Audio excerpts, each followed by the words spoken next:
불안한 시대를 살아가는 법. 당신이 불안한 건 당신 잘못이 아닙니다. 여러분, 요즘 어떠세요? 진짜로 묻는 거예요. 말 지내요 말고 진짜로. 혹시 이런 적 있으셨어요? 밤에 누웠는데 잠이 안 와요. 딱히 무슨 큰일이 있는 것도 아닌데 그냥 뭔가 불안한 거예요. 매일 회의가 걱정되는 것도 아니고 당장 돈이 없는 것도 아닌데 가슴 한켠에 뭔가 무거운 게 얹혀있는 느낌. 요즘 이런 감각을 호소하는 분들이 정말 많아요. 실제로 2024년 국민건강보험 통계를 보면 불안장애로 병원을 찾은 30대와 40대가 5년 전보다 40% 가까이 늘었대요. 근데 이상하지 않아요? 우리 부모님 세대보다 물질적으로는 훨씬 풍요로운데 왜 우리는 더 불안한 걸까요? 더 많이 가졌는데 왜 더 무서운 걸까요? 오늘 이 질문에 대한 답을 하괴 50년 전에 이미 내놓은 철학자가 있어요. 아서 쇼펜하우어. 이 시리즈를 처음 보시는 분들을 위해 짧게 소개하자면, 쇼펜하우어는 19세기 독일 철학자예요. 평생 인간은 왜 이렇게 괴로운가를 파고든 사람이죠. 그런데 신기하게도 그가 100년도 훨씬 전에 쓴 말들이 지금 우리 이야기처럼 읽혀요. 오늘은 쇼펜하우어의 눈으로 우리가 느끼는 이 불안을 한번 해부해 볼게요. 그리고 그가 제안하는 처방이 뭔지도요. 자, 시작해 봅시다. 불안은 왜 생기는가? 먼저 현실적인 얘기부터 해볼게요. 30대 직장인 A씨의 하루를 상상해봐요. 아침 7시 알람 소리에 눈을 떠요. 핸드폰을 집어드는데 카톡 알림이 20개. 인스타그램 피드를 잠깐 봤더니 친구는 제주도 여행 중이고 대학 동기는 승진 축하 게시글을 올렸어요. 그리고 출근길 지하철에서 뉴스 알림이 떠요. 경기 침체 본격화. AI로 대체되는 직업대. 집값 또 올랐다. 아직 하루가 시작도 안 됐는데 벌써 숨이 막혀요. 이거 남 이야기 아니죠? 쇼펜하우어는 이렇게 말했어요. 인간의 고통에는 두 가지 원천이 있다. 하나는 결핍이고 하나는 권태다. 인간은 이 두 사이를 시계추처럼 오간다. 근데 저는 여기에 현대판 고통을 하나 더 추가하고 싶어요. 바로 비교. 쇼펜하우어 시대엔 옆집 사람이랑 비교했어요. 기껏해야 같은 동네, 같은 계층 사람들이랑요. 근데 지금 우리는요, 스마트폰 하나로 전 세계 수십억 명의 하이라이트 모음집을 매일 들여다봐요. 누군가의 여행, 누군가의 연봉, 누군가의 몸매, 누군가의 행복해 보이는 가족 사진. 그리고 우리는 무의식적으로 그것과 지금 내 상황을 비교하죠. 근데 이게 진짜 문제가 뭔지 아세요? 그 비교가 끝이 없다는 거예요. 연봉 3천을 받으면 5천이 부러워요. 5천을 받으면 억대 연봉자가 부러워요. 집을 사면 더 좋은 동네가 부러워요. 쇼펜하우어의 표현으로 하면 우리는 욕망을 채울 때마다 더 큰 욕망이 그 자리를 채운다는 거예요. 그는 이걸 의지, will라고 불렀어요. 쇼펜하우어 철학의 핵심 개념인데요. 어렵게 생각하지 않아도 돼요. 쉽게 말하면 우리 안에는 끊임없이 무언가를 원하게 만드는 거대한 충동이 있다는 거예요. 이게 채워질 것 같지만 절대 완전히 채워지지 않아요. 그래서 불안한 거예요. 이것만 되면 행복할 텐데, 이 정도면 충분할 텐데. 근데 막상 그게 이루어지면 잠깐 안도하다가 어느새 또 다른 불안이 찾아와요. 이게 우리의 구조적인 문제라는 거죠. 현대의 불안, 뭐가 다른가? 그럼 옛날 사람들도 다 불안했겠네요. 맞아요. 쇼펜하우어는 인간은 원래 불안한 존재라고 했어요. 근데 지금 우리의 불안은 역사상 유례없는 독특한 종류의 불안이에요. 세 가지만 짚어볼게요. 첫 번째, 정보과잉의 불안. 우리 뇌는요, 사실 하루에 처리할 수 있는 정보의 양이 정해져 있어요. 그런데 현대인은 매일 조선시대 사람이 평생 접하는 정보보다 더 많은 정보를 아침 출근길에 소비해요. 이게 뇌한테 어마어마한 스트레스예요.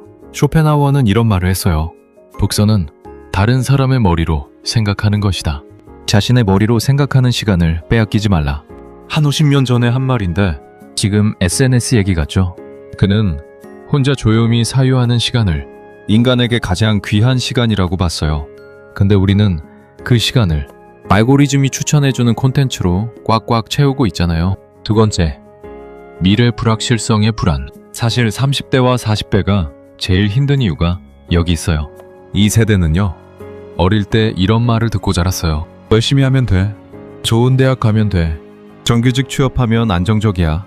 근데 막상 그 말대로 다 했더니 회사는 구조조정을 하고 왜 직무는 AI가 대신하려 하고 집은 평생 월급을 모아도 사기 어렵고 노후는 더더욱 불투명해요.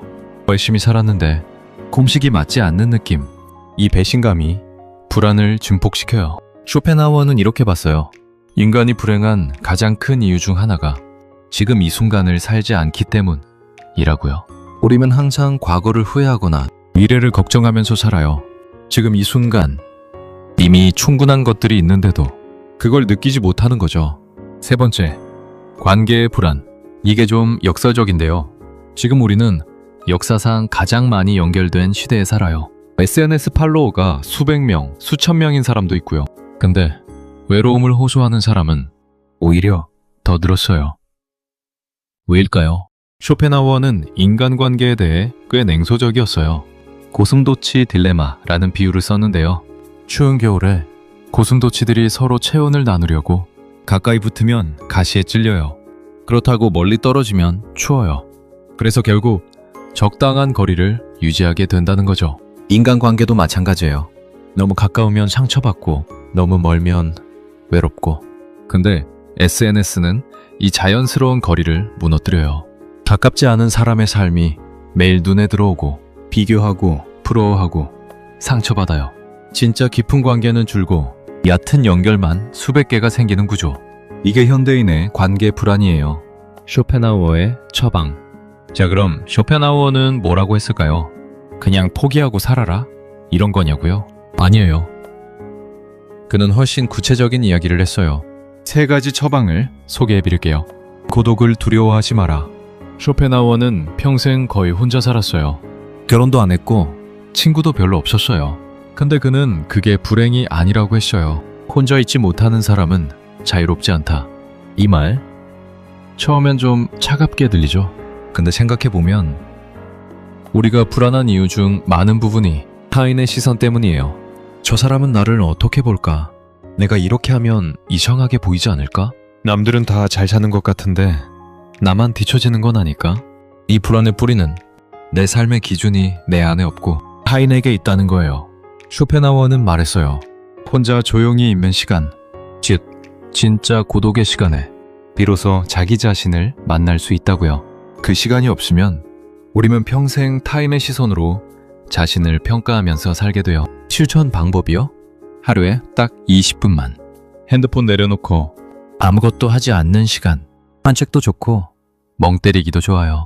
그냥 매 생각이 흘러가도록 두는 시간. 처음엔 불편해요. 뭔가 해야 할 것 같고 불안하고. 근데 그게 정상이에요. 우리가 그 시간을 너무 오랫동안 빼앗겨 왔던 거니까요. 의지를 부정하라. 단 완전히는 말고. 쇼펜하우어 철학의 핵심이에요. 아까 말씀드린 의지 기억하시죠?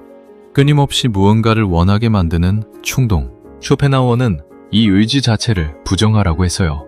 그럼 아무것도 원하지 말고 살라고요? 극단적으로 가면 그렇게도 해석되는데 현실적으로는 이렇게 이해하시면 돼요. 욕망을 관찰하라.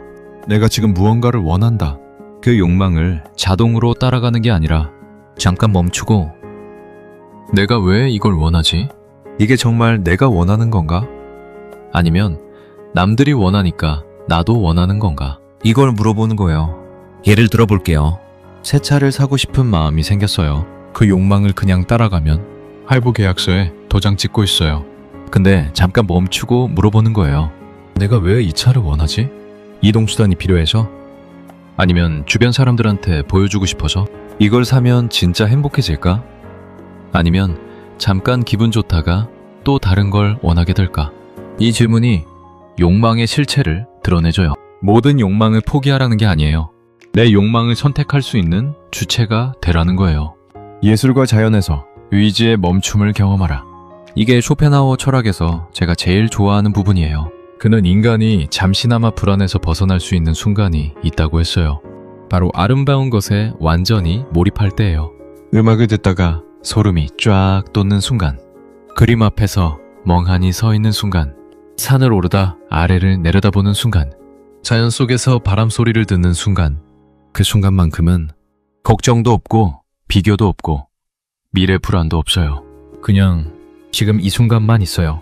쇼펜하우어는 이걸 의지의 침묵이라고 불렀어요. 욕망이 잠시 멈추는 순간. 그리고 그는 이게 인간이 경험할 수 있는 가장 순수한 평화라고 했어요. 현대식으로 말하면 몰입 상태, 플로우와 비슷해요. 여러분은 언제 그런 순간을 경험하세요? 요리할 때? 그림 그릴 때? 운동할 때? 그 시간을 쓸데없이 보내는 시간이 아니라 가장 필요한 시간으로 대접해주세요. 그게 쇼펜하우어가 처방한 진짜 힐링이에요. 그래서 불안한 시대에 어떻게 살 것인가 정리해볼게요. 쇼펜하우어가 지금 우리 시대에 살았다면 아마 이렇게 말했을 것 같아요. 당신이 불안한 건 당신이 나약해서가 아니에요. 인간이라는 존재 자체가 원래 그렇게 설계되어 있어요. 그리고 지금 시대는 그 불안을 증폭시키는 구조로 만들어져 있어요. 그러니 스스로를 탓하지 마세요. 근데 그는 여기서 멈추지 않아요. 다만 그 구조에 그냥 끌려다닐 건지 아니면 조금씩 저항할 건지 그건 당신이 선택할 수 있어요. 저항의 방법은 거창하지 않아요. 하루 20분 폰 내려놓기, 내 욕망이 진짜 내 욕망인지 한번 물어보기, 나를 몰입하게 하는 무언가에 시간 쏟기. 이 세 가지만 해도 지금보다 조금은 덜 불안해질 수 있어요. 불안이 완전히 사라지진 않아요. 쇼펜하우어도 그건 불가능하다고 했어요. 근데 불안에 끌려다니는 삶과 불안을 인식하면서 사는 삶은 완전히 달라요. 그 차이가 결국 삶의 질을 바꿔요. 마지막으로 한 가지만요. 오늘 이 영상을 보고 계신 여러분, 아마 완벽하게 살고 있는 분 없으실 거예요. 저도 마찬가지예요. 불안하고 지치고 뭔가 뒤처지는 것 같고 이 정도면 충분한 건지 모르겠고 근데 그게 정상이에요. 쇼펜하우어가 우리한테 해주고 싶었던 말은 아마 이게 아닐까 싶어요. 삶은 고통이다. 그러나 그것을 아는 사람은 이미 한 발 앞서 있다. 오늘도 수고하셨어요. 오늘 쇼펜하우어 시리즈 4편 어떠셨나요? 이번 편은 특히 요즘 시대에 맞닿아 있는 이야기를 해보고 싶었어요. 혹시 여러분이 가장 공감되셨던 부분이 어느 부분이었는지 댓글로 남겨주시면 정말 반가울 것 같아요. 그리고 혹시 다음 편에서 다뤄졌으면 하는 주제도 편하게 남겨주세요.